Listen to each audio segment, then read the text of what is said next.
Police are raiding several stores in the Johannesburg CBD for counterfeit goods. So far, large quantities of counterfeit clothing and footwear have been confiscated. The raid follows last week's violence in the city centre when police were forced to retreat after hawkers pelted them with stones and petrol bombs. The incident was condemned by the public and authorities. A number of shops have been closed. Well, for more on this story, we cross to our reporter Nosipho Mncube. Okay, and so now we're going to be crossing to Nosipho. Nosipho, what's the latest where you are? We are still here in Johannesburg CBD, where the police are still continuing with their raids in parts of the city. A lot of roads have been closed due to these raids. They've seized quite a number of counterfeit goods as well and have made several arrests. We did see some of the foreign nationals who don't have their documents or papers being taken away by the police. But just for you to get a sense at home of what is currently happening, I would just like to walk you through to one of the shops that are currently being raided here.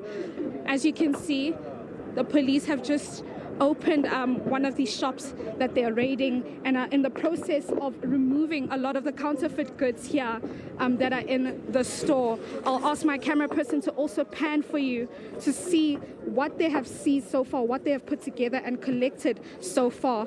These are all the goods that are in these plastic bags over here. There's a bunch of shoes and hats and quite a lot of brands as well, ranging from sneakers to clothing and so on and so forth. They're very hard at work.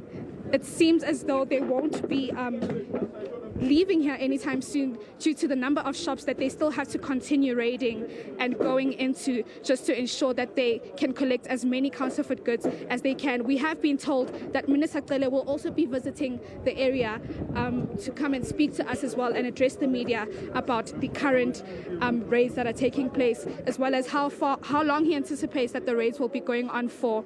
My camera person is panning and just showing you the rest of the road, just to show you as well the police presence here, the number of police that are here to ensure that the raids go smoothly and that there is no chaos that can erupt at any point in time. If you can just look at on the right at the shops that have already been raided, there's sneaker boxes as well there with quite a number of brands ranging from Converse to Nike and so on and so forth. But police do have quite a huge job cut out for them. It seems as though they will be here all night, and they have anticipated that they will be here for the rest of the day going into tomorrow. And you can see here as well the customs car, police dogs as well, sniffer dogs coming in here and to check as well if there are any drugs. Police have also told us that they have confiscated firearms in one of their buildings.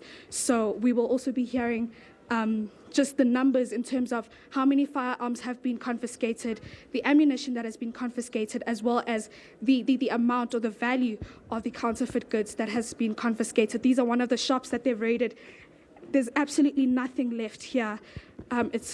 It's literally empty, nothing else left for the shop owners to sell here, and the shop owners in the shop have been arrested. So we will be hearing from the minister as well as to the charges that have been brought against those shop owners. But that's all from us here on the ground. It's back to you in studio. Thanks very much, my colleague there, Nosipho Mncube.